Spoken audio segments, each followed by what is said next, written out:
ఆమె తొలిసారి ఎమ్మెల్యేగా గెలిచారు. యువ నాయకురాలు.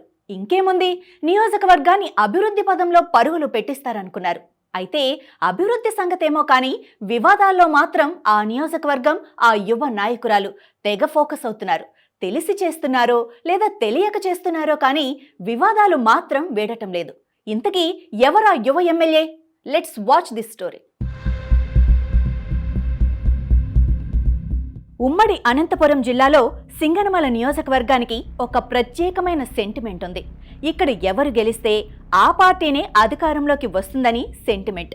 గత 30 ఏళ్లుగా అదే సెంటిమెంట్ వర్కౌట్ అవుతూ వస్తోంది. కాంగ్రెస్ అధికారంలో ఉండగా శైలజానాథ్ కాంగ్రెస్ అభ్యర్థిగా ఇక్కడి నుంచి ప్రాతినిధ్యం వహించారు. ఆ తర్వాత టీడీపీ నుంచి సమంతకమణి, ఆమె కుమార్తె యామినీ బాల మంత్రులుగా, ఎమ్మెల్యేలుగా ప్రాతినిధ్యం వహించారు. 2019లో వైసీపీ నుంచి జొన్నలగడ్డ పద్మావతి ఎమ్మెల్యేగా గెలిచారు. టీడీపీ నుంచి అప్పటికే ఒకసారి ఓడిపోయిన బండారు శ్రావణి 2024 ఎన్నికల్లో మంచి మెజారిటీతో తొలిసారి ఎమ్మెల్యేగా గెలుపొందారు. ఎన్నికల ముందు వరకు ఆమెకు అన్నీ కలిసి వచ్చాయి. 2019 ఎన్నికల్లో ఓడిపోవటం, ఆ తర్వాత నారా లోకేష్ సమక్షంలో ఇచ్చిన హామీ మేరకు కీలక నాయకులంతా కలిసి పనిచేయటం ఆమెకు ప్లస్ అయ్యాయి. అయితే నియోజకవర్గాన్ని పట్టించుకోవటం మానేసిన శ్రావణి వివాదాల్లో మాత్రం ముందుంటున్నారు.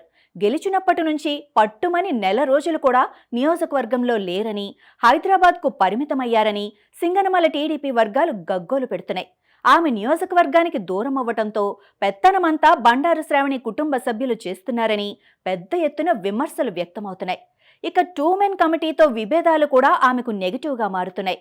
రేషన్ షాపుల కేటాయింపు, ఫీల్డ్ అసిస్టెంట్, యానిమేటర్ల పదవుల కోసం 2 మెన్ కమిటీ వర్సెస్ శ్రావణిగా రచ్చ సాగుతుందని, అధికారంలోకి వచ్చి 6 నెలలు కావస్తున్నా ఇంకా ఇప్పటి వరకు ఆ పోస్టుల నియామకం జరగలేదని టాక్ వినిపిస్తోంది. ఇటీవల జరిగిన సమన్వయ కమిటీ సమావేశానికి సైతం ఎమ్మెల్యే శ్రావణి కాకుండా ఆమె తల్లి లీలావతి హాజరవ్వటం పెద్ద దుమారం రేపింది. నియోజకవర్గాన్ని పూర్తిగా గాలి కొదిలేసిన ఎమ్మెల్యే హైదరాబాదులో ఉంటుండటం తీవ్ర విమర్శల పాలవుతోంది. ఎవరైనా మొదటిసారి ఎమ్మెల్యే అయితే నియోజకవర్గంలో ఉండి పూర్తిగా పట్టు సాధించుకోవాలని చూస్తారు. కానీ శ్రావణి మాత్రం నియోజకవర్గానికి చుట్టపు చూపుగా వస్తుందని, ఇక్కడ క్షేత్రస్థాయిలోని పదవుల పంపకాన్ని కూడా పట్టించుకోవటం లేదని టీడీపీ కార్యకర్తలు అసహనంతో ఉన్నారు.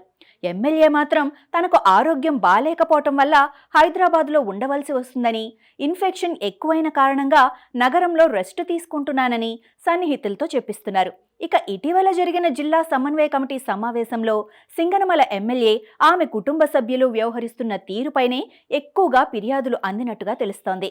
30 ఏళ్లుగా పార్టీ కోసం కష్టపడి పనిచేస్తే ఇప్పుడు కనీసం మమ్మల్ని పట్టించుకోవటం లేదని నియోజకవర్గంలోని కీలక నేతలంతా ఇన్ఛార్జి మినిస్టర్ టీజీ భరత్కు, జిల్లా మంత్రి పయ్యావుల కేశవ్కు కంప్లైంట్ చేశారని, ముఖ్యంగా 2 మెన్ కమిటీ సభ్యులైన మంటిమడుగు కేశవరెడ్డి, ఆలం నరసానాయుడు ఎమ్మెల్యే బండారు శ్రావణి తీరుపై మండిపడ్డారని సమాచారం. ప్రస్తుతం శ్రావణిపై అధిష్టానానికి సైతం ఫిర్యాదు చేయటానికి స్థానిక నేతలు సిద్ధమవుతున్నారు. 2019లో ఓడిపోయిన తర్వాత శ్రావణి పార్టీ సభ్యత్వాల గురించి కూడా పట్టించుకోలేదని, అలాంటి సమయంలో తాము సొంత డబ్బులతో సభ్యత్వాలు చేయించామని స్థానిక నేతలు సమన్వయ కమిటీ సమావేశంలో వాపోయారు. తీరా ఇప్పుడు కనీసం తమకు గౌరవం దక్కటం లేదని, ఇదంతా బండారు శ్రావణి కావాలని చేయిస్తున్నారని వారు విమర్శలు చేశారట. కనీసం కష్టపడ్డ వారికి క్షేత్రస్థాయిలో డీలర్, ఫీల్డ్ అసిస్టెంట్ లాంటి పదవులు కూడా ఇప్పించుకోలేకపోతున్నామని, వాటి విషయంలో కూడా ఎమ్మెల్యే తన సొంత మనుషులకే ప్రాధాన్యత ఇస్తున్నారని వాపోయినట్లు తెలుస్తోంది. ఇటీవల ఎమ్మెల్యే బండారు శ్రావణి పీఏసీ ఎన్నికల్లో సైతం ఓటు వేయకుండా ఎక్కడికో వెళ్లి అధిష్టానానికి కోపం తెప్పించారని, అంతేకాదు శాసనసభ చివరి రోజు టీడీపీ మహిళా ఎమ్మెల్యేలంతా కలిసి గ్రూప్ ఫోటో దిగితే అందులో శ్రావణి కనిపించలేదు.